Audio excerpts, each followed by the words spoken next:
Today on the Matt Walsh Show, a woman called Internal Affairs to complain that an LA County Sheriff's deputy harassed her during a traffic stop, but body cam footage, which has been released, shows a completely different story. Also, 5 headlines, including outrage at Rick Santorum for claiming that Europeans built our civilization, but isn't that simply an indisputable historical fact? And Caitlyn Jenner comes out against men playing in women's sports, but does that mean we can trust him as conservatives?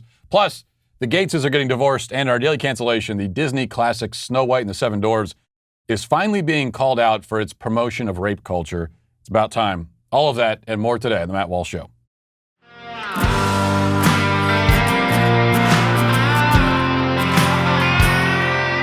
You know, if this last year has taught us anything, it's that emergencies happen. You never know what's going to happen exactly, but you have to be prepared for anything, and that's where ReadyWise comes in. I've been telling you about ReadyWise for a long time, and now is a better time than any to be prepared with long-term nutritional food options. ReadyWise has many options like emergency meals, freeze-dried fruits and vegetables for convenient on-the-go nutrition. They also have adventure meals for hiking, camping, and other outdoor activities. Really convenient, and also they taste great. ReadyWise makes being prepared simple and affordable. You can order online and have nutritious meals shipped directly to your doorstep. When government resources are strained, it can be days, if not weeks, before fresh food is available to you. You don't want to put yourself in a position where you're relying on the government at a time like that. ReadyWise uses the finest ingredients and latest food preparation technology to ensure optimal taste and freshness. So you got to take advantage of this. And here's the deal. This week, my listeners can get 10% off at ReadyWise.com when entering Walsh at checkout or by calling 855-475-3089. ReadyWise is a 30-day, no questions asked return policy, so there's no risk in taking the initiative to get you and your family prepared today. That's ReadyWise, ReadyWise.com. Promo code Walsh to get 10% off.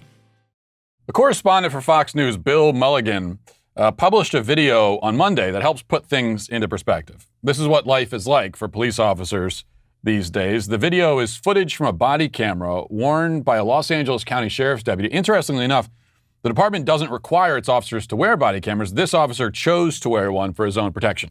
And it's very good that he made that choice because recently a woman called Internal Affairs to file a harassment complaint against him. She claimed that he harassed her during a traffic stop. Unfortunately, the deputy had his camera rolling during that stop, and it becomes very clear very quickly just who is doing the harassing during this interaction. The woman is so far unnamed, and as soon as she is named, I'll be sure to tell you her name and plaster it everywhere that I can. Now, I'm not always a fan of public shaming, but some people richly deserve it, and oh, does this woman deserve it. So let's play this. Let's listen to this. You know why I'm being harassed today? Because I was going under the speed limit. I was going at 38. Yes, you are, ma'am. Good morning. And the speed limit is 40, and I was going 38, so why are you harassing me? You are correct. I pulled you over Because you're a murderer. Because yes, I started to record because you're a murderer. You can't be on your cell phone while you're driving. I wasn't on my phone. I was recording you because you scared me. You can't use your cell phone while you're recording. I can record you. May I have your driver's license? It's at my apartment. What's your apartment? It's at my home. I'm just taking my son to his Do you have your driver's license? I mistakenly left it at home. Do you have a picture of your driver's license? Yes, I do. May I have it? And can you call your supervisor, please? I already did. He's on his way. Good, because you're a murderer. Okay.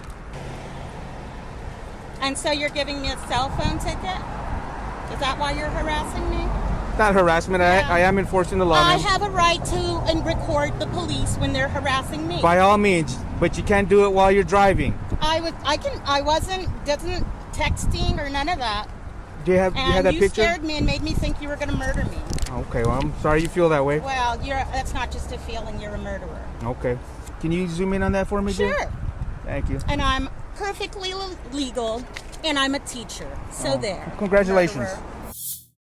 Of course she is. Of course she's a teacher. Oh, you knew that. You just, from everything, her behavior, the sound of her voice, you already knew she was a teacher. Mulligan says that she has worked as a professor at colleges in the area, apparently. This is just another reason why her name and face should be published. The public has a right to know where this psycho is teaching. Besides, she was filming the encounter too, so she obviously wants it to be made public. I mean, we should respect her wishes and make it as public as possible. She wants to be famous, so I say let's oblige. There's plenty more to say about this and a couple of larger points I want to make. But first, let's watch the rest of the footage because it does get worse, if you can believe it. You're a murderer. What's your last name? I can't see that there. Well, if here you you stop, go, Stop murderer. shaking. Zoom in on that for No, me, because ma'am. you're scaring me. Oh, You're threatening to kill me and my son. Can you give me Okay. the Well, iPad, I'll please? tell you what. You keep smiling. You're on camera. You're trying to threaten to kill me. I I'm not didn't say that. smiling. You're the one who's crazy. Hold that still. I can't see that. Is this your car? Yes, it is. And you're trying to say I stole my own car because you're jealous? Yeah, Is that what I don't that's think about? so. You wait for me right here, okay? You're jealous? Citation, all you need to do is your signature. He's only citing you for using your cell phone while you're driving. That's it. There you go, ma'am. Sign inside the red being box a, right for there. him being a Mexican racist. What is that name? Gasso. It's on the citation, ma'am. Here you go, Mexican racist. You're always going to be a Mexican. You'll never be white. You know that, right? You'll never be white, which is what you really want to be. There you want go, to be dear. white. Have a good day. You want to be white so bad. What a lovely woman. A little racism there at the end. Why not? Why not throw that in there for good measure? You've already decided to be a scumbag. Might as well go full hog, I guess. And yet, after all that, the vile, disgusting witch of a woman gets only a citation for using a cell phone while driving. The officer actually cuts her a break. Doesn't get her for driving without a license. Needless to say, this is a man with near superhuman patience. If that were me, I would have given her every ticket I could have possibly justified, and then a few more that I can't. Also probably would have been screaming at her to shut her stupid mouth, because, I'm on the opposite end of the patient spectrum, I have to admit. But this is the kind of patience that police officers must so often demonstrate. They deal with people like this all the time. In fact, that was easy compared to how so many other traffic stops have gone, especially in LA. At least she didn't physically assault the officer or try to shoot him, so that's progress. Perhaps this can lend a little bit of perspective.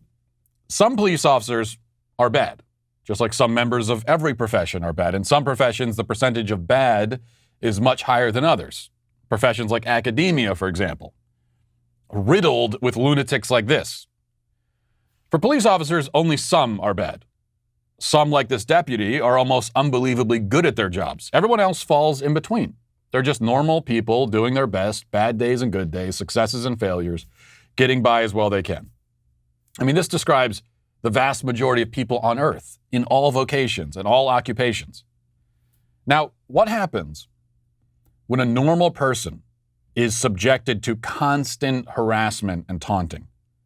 What happens when they're forced to encounter the absolute dregs of humanity day in and day out? What happens when they spend all day, every day, dealing with drug addicts, domestic abusers, gangbangers, drunks, people of that sort? It has a psychological effect.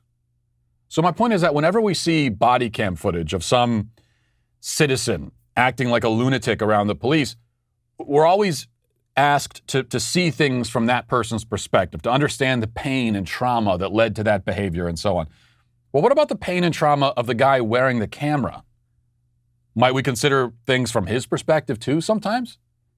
I know that if I had to deal with people like that woman every day, and worse, it wouldn't take long to turn me into a jaded, aggressive jerk. In fact, I already am a jaded, aggressive jerk, and I only work in media.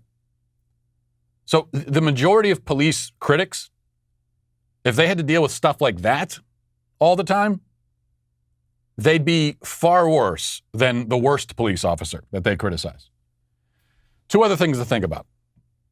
First, we don't talk enough about the entitlement problem and how it intersects with these issues. This woman has a sense of entitlement so pronounced that it's driven her into basically madness. She's furious that the officer would dare pull her over to enforce the law. She feels that she's entitled to do whatever she wants, whenever she wants, and anybody who deigns to prevent her is, to her mind, effectively a murderer. She's so entitled that even when the officer cuts her a massive break, she still isn't satisfied. To have even been inconvenienced is an affront that she cannot bear. Now, she might be a somewhat extreme case, but this kind of entitlement, to one degree or another, is extraordinarily common. It's not the thing that cops run into every single day. Just consider the fact that in a great many of the police body cam videos or witness cell phone videos we've seen, the perp who was allegedly the victim of police brutality was committing a crime and then resisted arrest when the police came to enforce the law. They act shocked and angered by the fact that the law is being applied to them.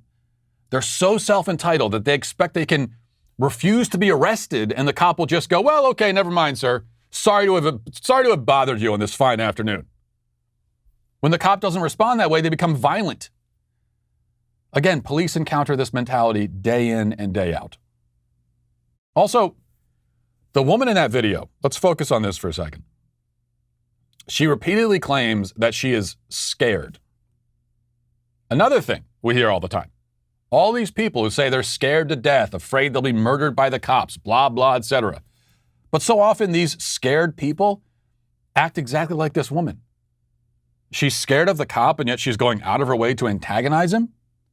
She's yelling at him, insulting him, trying to instigate a reaction. She's already gotten a break. They're about to let her leave, and she's still screaming at him and insulting him. She's afraid that he'll kill her, and yet she taunts him relentlessly. Is that how scared people behave? Have you ever been so scared of someone that you walk up to them and say, hey, you big fat dummy, kiss my ass? If you're acting that way to someone, should we assume that you're scared of that person? We're even expected to believe that the people who resist arrest, who actually initiate violent encounters with police, who choose of their own volition to create a violent situation with police, they're scared too, we're supposed to believe. They're committing a crime.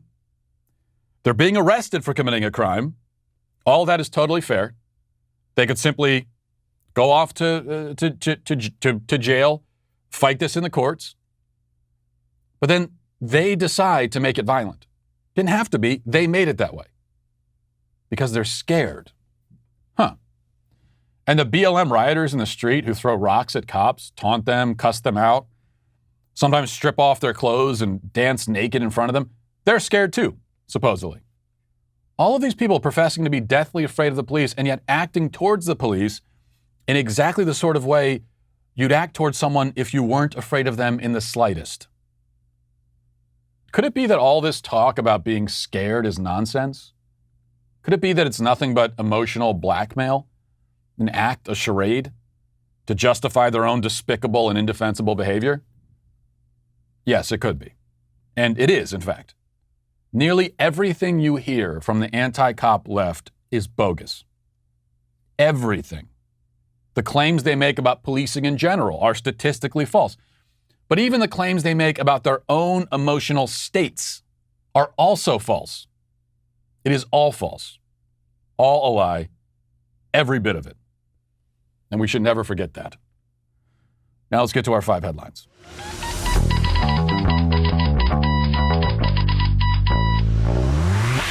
You know, it has been a difficult time this last year. It's always hard when you're a business owner to deal with all the issues that come up, but this last year especially has not made it any easier. And that's why ZipRecruiter is so important. They make at least one aspect of being a business owner a lot easier. If you're a business owner who's hiring, you probably face a lot of challenges when it comes to finding the right person for the job.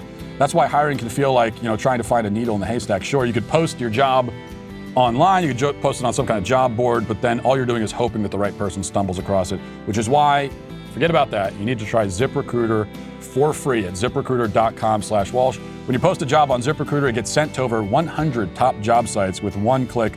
Then ZipRecruiter's magic technology finds people with the right skills and experience for your job and actively invites them to apply. So this is a proactive solution rather than putting something out there into the ether of cyberspace and hoping someone stumbles across it.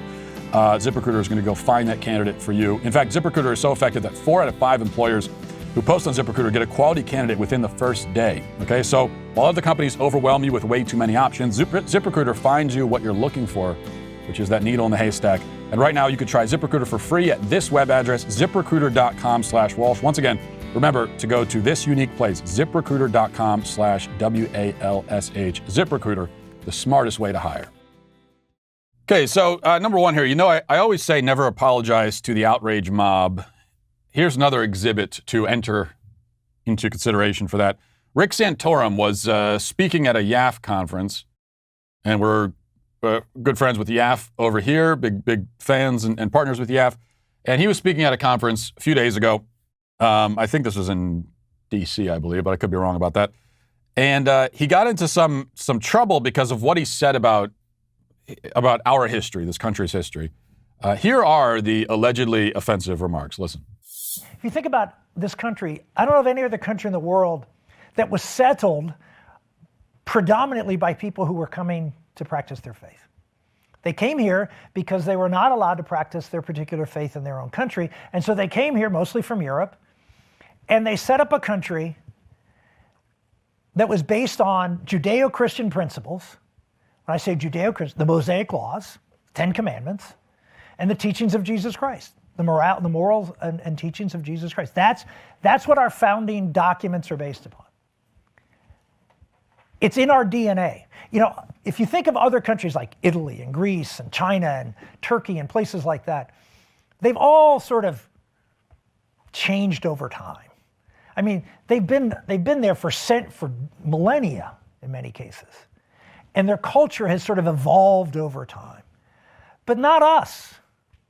We came here and created a blank slate. We birthed a nation from nothing. I mean, there was nothing here. I mean, yes, we have Native Americans, but candidly, that there isn't much Native American culture in American culture. It was born of the people who came here pursuing religious liberty to practice their faith, to live as they ought to live, and have the freedom to do so. Religious liberty. Okay. Well, yes, all of that is true. No problem with any of that. That's all completely true. It is true that the European settlers built a country, they built a civilization, our civilization. They built it from scratch. They built it from the ground up. They built it from a blank slate. They did. You know, when they came here, there were scattered collections of warring primitive tribes. These were essentially these were for the most part Stone Age primitive tribes. And they weren't all one big, we talk about, you know, the Indians or Native Americans as if they're one homogenous group. They're not, and they certainly weren't back in those days. They were scattered across North America and South America, and they were at war with each other. I mean, in a constant state of war with each other, in fact.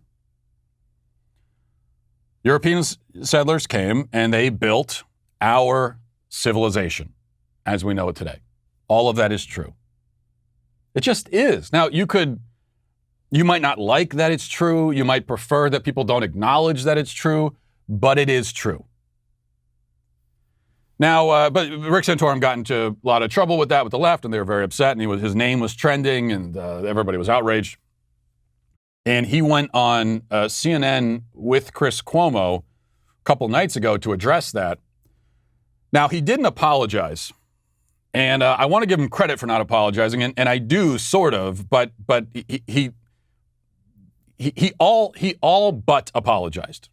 He backpedaled, and he was kind of like stammering over his words a little bit, and he said that he misspoke. He didn't mean to say that, which is effectively an apology. You know, it's kind of, he's dissembling and he's trying to get his way out of it, but he doesn't actually say that he's sorry. So he all but apologizes, which is unfortunate. You know, I wish he would have gone on CNN and said, no, I don't. Yeah, I said what I said. I meant it. It's true.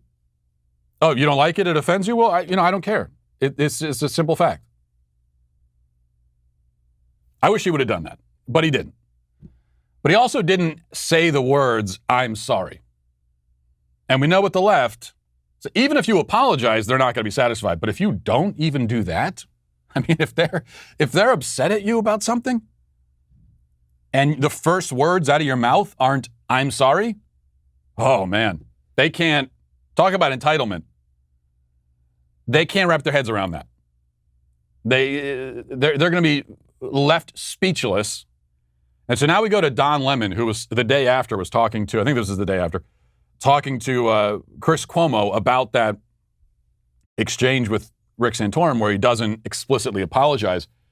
And Don Lemon he's sputtering. He's nearly speechless that he just can't believe that Rick Santorum didn't apologize to the whole world. And I guess, Don Lemon personally wanted an apology to him too.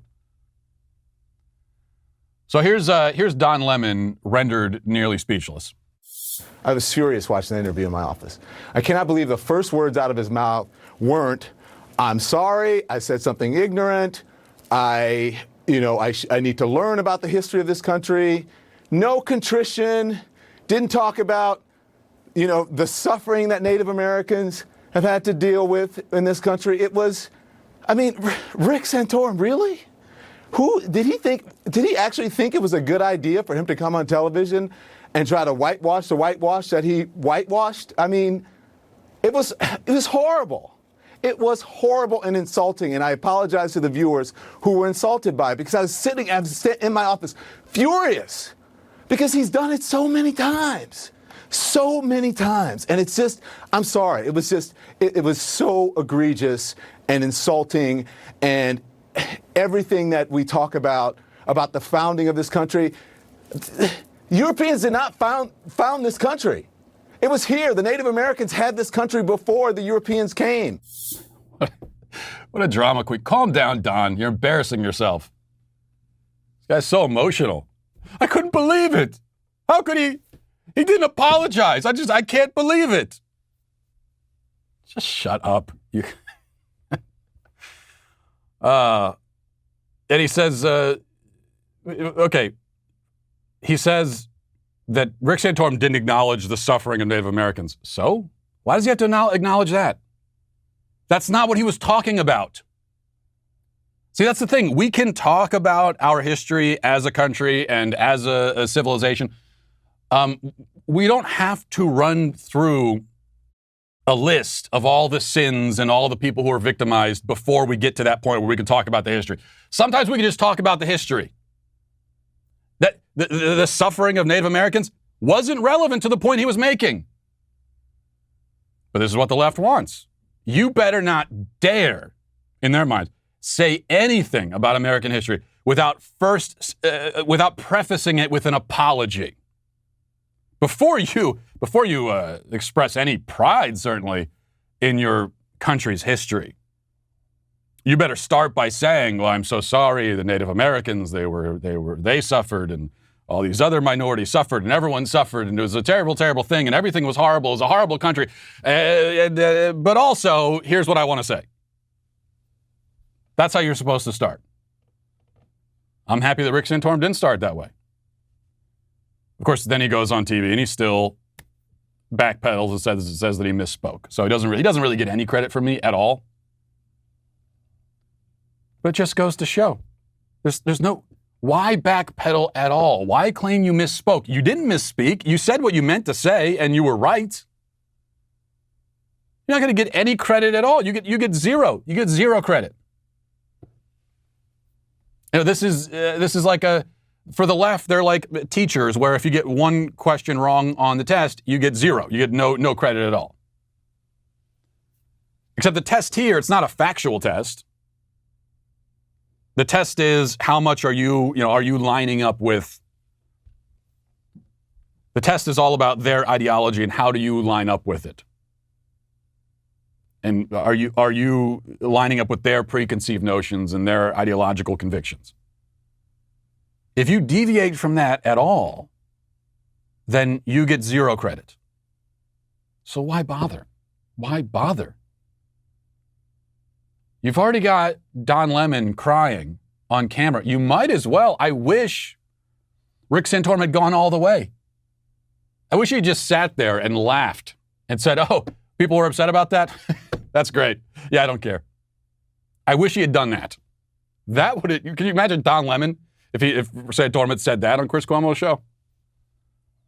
Lemon would be in literal tears. He'd actually be breaking down in tears, crying on camera, if only Santorum had done that. And then he says that this country, this is a grown adult man, allegedly, and a professional news anchor, allegedly, claiming that this country already existed before the European settlers got here? What? No, it didn't. That is ahistorical, incoherent nonsense. This country didn't exist before the Europe. Oh, really? So the Native Americans as a group created the United States of America? Did they? That's what happened? We already had everything set up. The states and everything was already established. No, there was no country before the settlers came here. And they obviously didn't get here and immediately start a country. This is a process of centuries, building our civilization, and then eventually our country, then eventually founding our country. But what is inarguably true is that there was no country when the European settlers got here. The Native Americans, again, we're talking about primitive, warring, scattered tribes. I mean, the majority of what is now our country was empty space. Wide open empty space. And scattered throughout it were these primitive warring tribes. They didn't have a country that they all got together and made a country together. No. There was nothing even resembling a country. So that's nonsense. So what happens if you don't apologize to the left? And, basically, if they're coming after you, you have two choices. And there's no reason to go anywhere in between. And one choice is to flip them the bird and say, I don't care about your feelings, or I don't care that you're upset. I said what I said. I'm not going to apologize. You know what? Even if I was wrong, I won't apologize to you. How do you like them apples?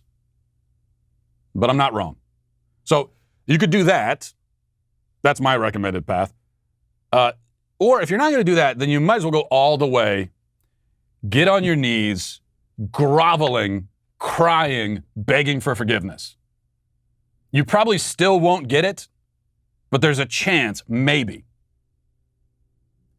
Anything in between, it's really pointless. You lose. It's a lose-lose situation. Because now, like what Rick Santorum did, you're not getting respect from, the people who are on the anti-cancel culture side of things, like me. Okay, we're not going to respect you because you didn't really stick to your guns. But the cancel culture folks, they're not going to accept you either. They're still going to try to cancel you. So what did you achieve? Achieve nothing. All right, moving on. Number 2 here. Caitlyn Jenner, running for governor of California, as I'm sure you've heard, provided an answer on the girls' sports issue that has gotten a lot of attention, and here is that answer. Hi, Caitlyn. So there's legislation in various states to ban biological boys who are trans from playing girls' sports in school. What's your opinion on that?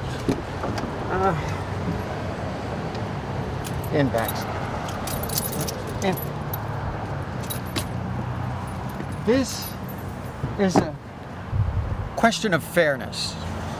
That's why I oppose biological boys who are trans competing in girls' sports in school. It just isn't fair. And we have to protect girls' sports in our school. But if someone transitions and now identifies as a girl, isn't it delegitimizing their identity to prevent Have a good day. That was a fine answer. I obviously agree with Jenner on that point. But predictably, a lot of people on the right, a lot of conservatives are celebrating this and say, oh, look at this. Jenner's on our side. What a powerful advocate. What a powerful advocate against the trans agenda is Caitlyn Jenner. Keep something in mind here. Okay, I'm going to read to you. This is a CNN article from 2018. Not all that long ago, just a few years. Here's what CNN had to say based on Caitlyn Jenner's own words in 2018. Reading from the article. Okay. It says, Caitlyn Jenner says she, and again, I'm reading the CNN article. This is their language that I'm reading, not my own, when it comes to the pronouns. Caitlyn Jenner says she made a mistake in thinking she could work with President Donald Trump to benefit the LGBTQ community and is now no longer a Trump supporter. In a Washington Post op-ed published on Thursday, by the way, I wanted to read the actual op-ed to you, but it's behind a paywall, and I ain't paying for that. So we got to settle with CNN. Okay. In a Washington Post op-ed published Thursday, Jenner said at first she believed she could work with Trump and Republicans to change the party's stance on LGBTQ issues. Jenner wrote, quote, "Sadly, I was wrong. The reality is that the trans community is being relentlessly attacked by this president." She argued that Trump has shown no regard for an already marginalized and struggling community. Jenner wrote, quote, "Believing that I could work with Trump and his administration to support our community was a mistake."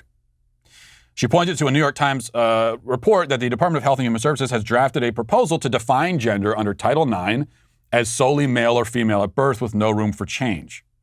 Jenner said her hope in Trump and Republicans was misplaced and that she cannot support anyone who is working against our community. "I don't support Trump. I must learn from my mistakes and move forward." Okay. Now,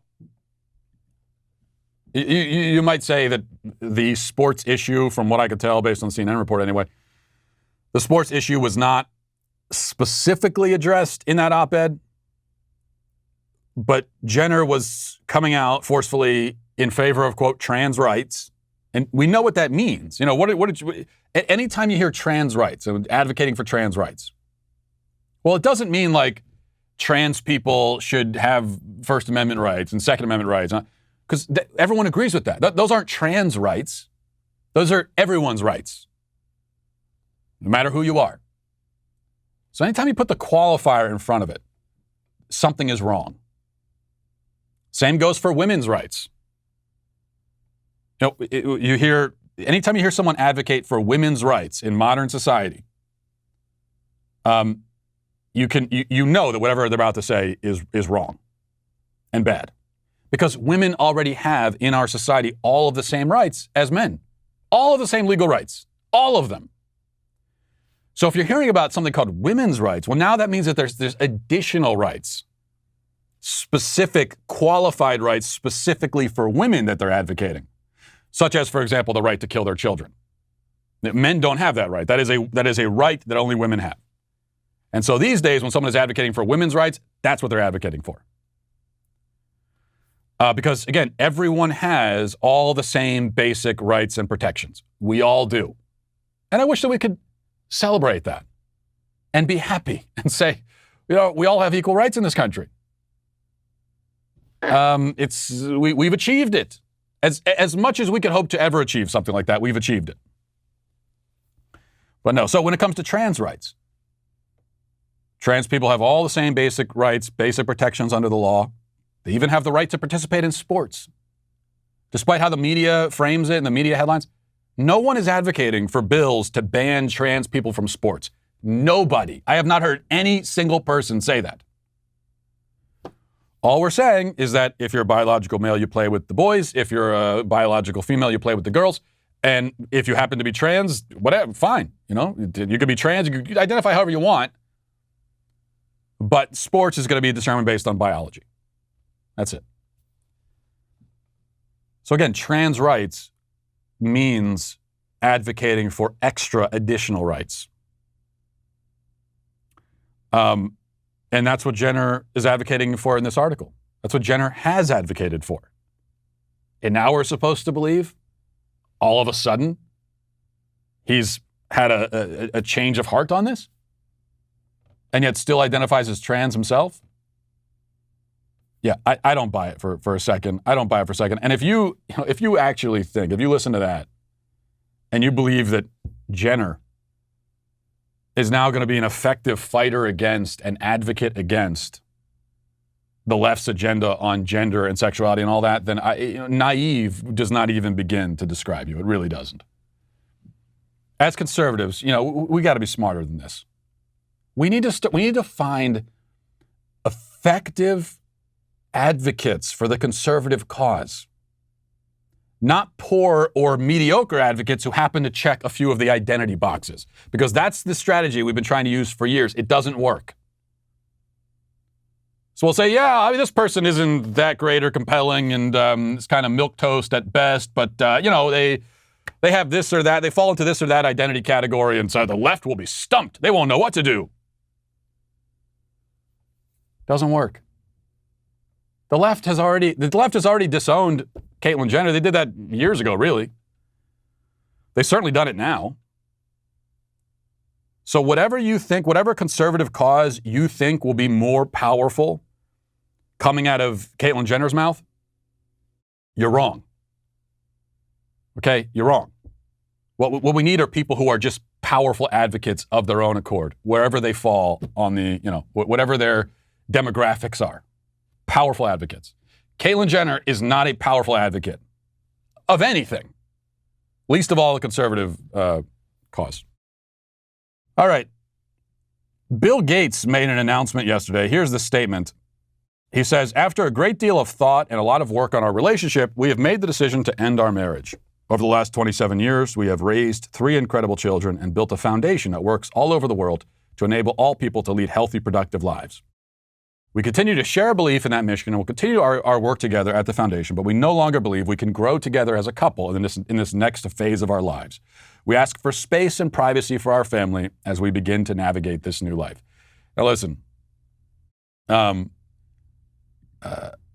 normally I would say people's marriage troubles, even if they're famous, none of our business. What is there to say about it? We should just butt out. But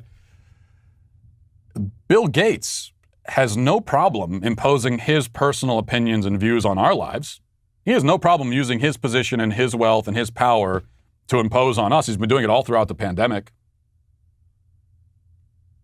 He had no problem advocating, using his position to advocate for policies that would wipe out thousands of businesses, for example. He's no problem doing that. Now with vaccines, he's doing that. He has no problem imposing himself. Certainly having an opinion about you and I as peons, how we live and the choices that we make. And so in that spirit, I have no problem in this case having an opinion about him and his life. In fact, I think it's with all due respect to him. He's not one for personal privacy, clearly. And so out of respect for him, I'm not going to respect his personal privacy. And what I will say is that there is nothing more pathetic than a couple after 3 decades of marriage, now in their mid to late 60s, divorcing so they can move on to the next phase of their lives, so they can grow more as people. There is nothing more pitiful or pathetic than that. I just will never understand it. You've been through 3 decades. You're on the last part of your life. You might have several more years left. You might have a few decades left, but you're like, this is the last lap. If this is a mile race on an Olympic-sized track and four laps around, you're like the last lap here. And you made it through the other laps together. Why not? That's how you grow. You don't grow as a person by giving up. This idea. This is another reason why I have no problem commenting on this, because it's a poisonous idea that goes far beyond the Bill Gates' marriage. The idea that you can grow as a person by giving up on your vows, by breaking your promises, by being disloyal to each other. That's going to help you grow? No, you grow in this final lap when maybe you're tired of each other, whatever you're going through. There's conflicts. You're not seeing eye to eye. Maybe you feel like it's been a loveless marriage for a long time. Whatever the case is, you grow by sticking with each other, hand in hand. And you say, I know you want to quit. I want to quit. We're not going to. We're going to see this through. That's the promise we made. We're going to finish it. We're going to finish the job. That's growth. This is not growth at all. And now a word from one of our favorite sponsors here on the show, rockauto.com. Rockauto.com, it's all about making your life easier and making things quicker too, because as we get into the warmer months, you want to spend more time outside. You want to spend more time, especially on the weekend with your family. You don't want to be wasting time in an auto parts store. And you don't have to with rockauto.com. You've got rockauto.com at your desk, in your pocket. You carry it around with you all the time. Rockauto.com always offers the lowest prices possible, rather than changing prices based on, if you're a professional or do-it-yourselfer. It's going to be the same price for everybody, same selection for everybody. RockAuto.com is a family business. They've been serving auto parts customers online for 20 years. Go to RockAuto.com to shop for auto and body parts from hundreds of manufacturers.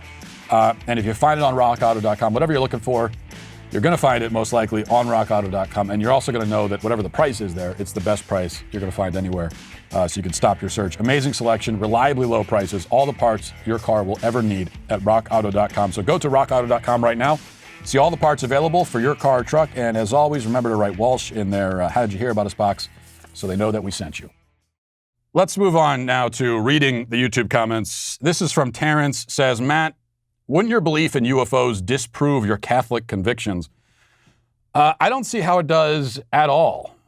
You know, I know a lot of people think that it does, whether Catholic or whatever. You know, I know there are a lot of Christians who think that their religion precludes them from entertaining the idea that there could be other intelligent life forms out there in the physical universe. And I just don't see that as the case. You know, this is one of the many subjects that the Bible doesn't address. The Bible doesn't say anything about it. The Bible never says that there are no other intelligent life forms out there. It never says that there are. You know, that's the Bible's not interested in that question, which doesn't mean it's not an interesting question or an important one. So I think as Christians, we can arrive at different conclusions on it, but I don't think that our faith necessitates that we arrive at one conclusion or another. And there's plenty of precedent for that, by the way, among great Christian thinkers. C.S. Lewis famously speculated about intelligent life forms, and he didn't think it was out of the question at all. So, all right, Charles says, I had to mash the thumbs up button 3 times for it to register, and I'm just feeding the algorithm. Well, I guess that's why they say you have to smash it. I never knew. Like, why do you all the YouTube people, they say you have to smash the like button? I guess this is why, in order to really, with force, to make sure that it registers. Another comment says, your argument for pit bulls sounds similar to an argument for gun owners. You could literally swap the two. I don't understand this. Here's another thing I don't understand. That is the argument that I was addressing yesterday. I was explaining the difference between gun rights and your pit bull rights. And so what you're doing is you're not disputing my argument. You're just restating the argument that I was attempting to debunk. You're not adding any additional arguments or making any point. You're restating it. This is how arguments go on the internet all the time. Somebody makes a statement, you know, I say, I disagree with that statement for XYZ reason. And then you get a whole bunch of comments from people who are, no, I don't think so. And then they just restate the statement. You think that's how an argument goes? We keep shouting assertions at each other back and forth. Whoever stops talking first loses. Is that the way you think this goes? Banned from the show. Well, thanks for the comment and for listening. Let's see. Mrs. Hancock says, in 2019, 33 of 46 fatal dog attacks were committed by pit bulls. Well, you know, that's not enough to convince people there's a problem, though, I guess. Maybe it's got to be 46 of 46. Sasha says, hey, Matt, you know I love you. I don't have to remind you of that, but it's my last day at work for Home Depot. Been there for 2 years, and I'm joining a different company. I just need to get your approval for playing your show on the PA system for my last day. Make some leftist ears bleed of truth. Does this sound too rash? Well, I cannot tell you to do that. I also will not tell you to not do that. That's all I'll say. Finally, says, Matt, I was really waiting for you to be edgy and include the fifth option when it comes to where the UFOs are coming from. And I think most plausible option, that it's actually demons posing as aliens. I mean, the mass deception would be so easy to pass off once the rapture happens. Why, as a Christian, could you see space creatures as more plausible than Satan and his fallen angels, which we know are in fact real? This is another one I guess that's the theme of the show today. I don't understand. I don't understand this one either. Why would Satan and the devils be flying around in crafts in the sky, picked up on radar, just darting around and then they're gone? Like, I don't understand that theory. I don't get where that's coming from. Why would we assume that? I hear that a lot. I hear that a lot as speculation. And I admit, we could put that on the list of possibilities. Really, the list of possibilities is there are probably hundreds of items on the list, some more probable than others. I would put that on the less probable end of the spectrum just because I don't know. I certainly never imagined angels flying around in actual aircraft. I wouldn't think they would need that. So that's my problem with that. I'm sure you guys have noticed that the Daily Wire has been growing like crazy. Not only did we move the entire company across the country, but we also released our first feature film. We struck up a movie deal with Gina Carano. We started the new talk show hosted by Candace Owens. And this is all in the first 6 months, at least in the last 6 months, ever since we got to Nashville. So just imagine what else is going to happen, what the future has in store for us and you as an audience. We've been moving at light speed over here, and so I'm so excited for the future of the company, and we're grateful for all of you for supporting the company. But we want to make sure that we continue to include you in our future plans. So every day on my show, I talk about a lot of different sponsors, a lot of great sponsors and products and services from our sponsors that I love and use. But we want to get to know you better so we can choose our sponsors with you in mind. So please go to dailywire.com/Walsh and fill out my audience survey to tell us a little bit more about yourself. And the good news is you should just do it because it's the right thing to do, and I'm asking you to.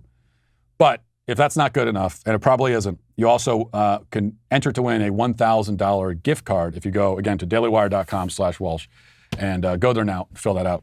Also, if you haven't checked out Candace yet, tonight's the night to do it. Not only is it premiering live for free, but her special guest is none other than Donald Trump. They discuss everything from big tech censorship to what Trump's future might hold. So it's not a conversation you're going to want to miss. Candace is free during the premiere, but will only be available to members after it ends.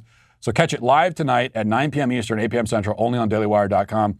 If you still haven't subscribed, this is the last week to get 25% off with code Candace before the deal ends on May 6th. So again, last chance, go to dailywire.com/subscribe and use code Candace for 25% off. Now let's get to our daily cancellation. And yet another old Disney film finds itself on the chopping block. This time it's Snow White and the Seven Dwarfs. The path to cancellation begins with the recent reopening of Disneyland. I don't have to reiterate my general view of theme parks, especially ones owned and operated by Disney. I'll only say that if Disney World is hell on earth, which it is, I can only imagine what Disneyland must be like. Disneyland is the knockoff version of hell. It somehow manages to be a downgrade from hell. It's like going from a Comfort Inn to a Motel 6 or from a McDonald's to a Burger King. But that's not the point here. The point is that the website SF Gate, owned by the San Francisco Chronicle, published a review of the new Disneyland experience. It was mostly positive, but it did include this bit about the Snow White ride. It said, quote, "The new grand finale of Snow White's Enchanted Wish is the moment when the prince finds Snow White asleep under the evil queen's spell and gives her true love's kiss to release her from the enchantment. A kiss he gives to her without her consent while she's asleep, which cannot possibly be true love if only one person knows it's happening. Haven't we already agreed that consent in early Disney movies is a major issue? That teaching kids that kissing, when it hasn't been established if both parties are willing to engage, is not okay? It's hard to understand why the Disneyland of 2021 would choose to add a scene with such old-fashioned ideas of what a man is allowed to do to a woman, especially when the company's current emphasis on removing problematic scenes from rides like Jungle Cruise and Splash Mountain. Why not reimagine an ending in keeping with the spirit of the movie and Snow White's place in the Disney canon, but that avoids this problem?" Yes, and what a problem it is. Lots of bigoted right-wingers have been making fun of this passage in the article, but I don't see what's so funny. They raise a good point. Snow White was actually not only sleeping, but it was believed that she was dead, right? It's been a while since I've seen the movie, but she was dead. I mean, they thought she was dead. The dwarves put her in a coffin until the prince shows up and begins to sexually assault a woman that he believes to be dead. This is normalization of necrophilia as well as rape culture. And what about those dwarves? We're just going to leave aside the fact that they attempted no form of resuscitation, no first aid of any kind, before deciding to put her in a coffin and leave her for dead? Well, I mean, wasn't she, if she was just sleeping, she was breathing. They didn't even try splashing some cold water in her face or something? Put her in a glass coffin that was exactly the right size, I might add. Did they just have that lying around? They invite a woman into the house, and they have a coffin her size waiting outside for her? These troubling questions go unanswered. That's all to say nothing of the fact that none of the dwarves, to my knowledge, were voiced by actual dwarves. just as a magic mirror was not voiced by an actual magic mirror or even a regular mirror. Representation matters, and Snow White gets it wrong on that front time and time again. And what about Snow White herself? Now, not to victim blame, but she's in her kitchen one day when a random creepy old hag shows up at the window, giggling maniacally and pushing a piece of fruit into her face and telling her to take a bite. And she does? Can you imagine someone knocking on your door and they got an evil smirk and they say, hey, I got an apple for you. Why don't you take a bite? And you say, well, gee, I am kind of hungry. Chomp. What kind of food safety message does that send to our kids? Suffice it to say, there's plenty of reasons to cancel Snow White, and not just her. Let's get it all over with. Why trickle the cancellations out? Let's do them all at once. Why hasn't Aladdin been canceled yet? Yeah, they remade it and injected some, additional wokeness into the screenplay. But the whole premise of the movie is one that normalizes and romanticizes forced labor. The genie is a slave, in bondage, imprisoned in a tiny cell, and has to sing and dance and perform tricks in order to win his freedom. It's no wonder there are so many white supremacists in this country when they've grown up on movies that normalize the enslavement of people of color, specifically the color blue in this case, but still. Also, The Lion King. It celebrates autocracy through the problematic benevolent dictator trope embodied by Mufasa. Meanwhile, the marginalized hyenas are cast out into the darklands, and when Scar, the Marxist revolutionary, leads the hyenas in a class uprising, it's cast by the film as a nightmarish event. The audience is meant to cheer when the privileged son, Simba, returns from his sabbatical to claim the throne. Kills the revolutionaries. Throws them into a fire. The whole thing is highly offensive and problematic. What about Pinocchio? The film ruthlessly reinforces the gender binary by revolving around Pinocchio's desire to be a, quote, real boy. Now, a simple change here would have turned it from a bigoted hate fest into a true artistic triumph. Pinocchio would have needed only to transition into, rather than a real boy, a girl, or a trisexual polygamist, or even just simply a pansexual, lesbian, non-binary, semi-female, genderqueer Starbucks barista. Why not that? But there's no salvaging it now. Pinocchio should be canceled. Beauty and the Beast needs to face consequences.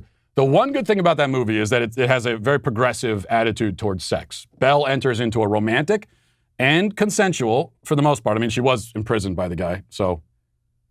But aside from that, a romantic and consensual bestiality relationship with the beast, and that's, very progressive, very enlightened. Surely that should be applauded, but the rest of it is profoundly objectionable. Consider the teapot character. A woman is made into a literal object. It is the most blatant case of objectification ever put to film. And that's nothing compared to the other character, the feather duster.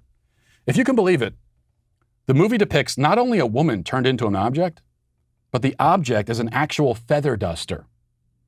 Now, any old misogynist will say that women should do the cleaning, but it takes misogyny on steroids to suggest that women should actually be the cleaning supplies. My God. Cancel Beauty and the Beast. Cancel them all. We need to move past movies as a society. If you want to be entertained, just stare at a blank TV screen. That's what I do. Create your own movies in your head. Last night I sat for 3 hours and I stared at my screen and I imagined that I was watching an action film about a black, disabled, lesbian, trans woman beating up oil executives and NRA lobbyists. Hollywood thinks it's woke, but it isn't woke enough to make that movie yet. Maybe it never will be. And so for now, Disney is canceled. All Disney movies are canceled. All other movies are canceled. It's all canceled. And that will do it for us today. Thanks for watching. Thanks for listening. Have a great day. Godspeed.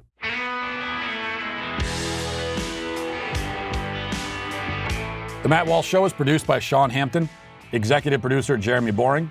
Our supervising producers are Mathis Glover and Robert Sterling. Our technical director is Austin Stevens. Production manager Pavel Vodosky. The show is edited by Sasha Tolmachov. Our audio is mixed by Mike Coromina. Hair and makeup is done by Nika Geneva. And our production coordinator is McKenna Waters.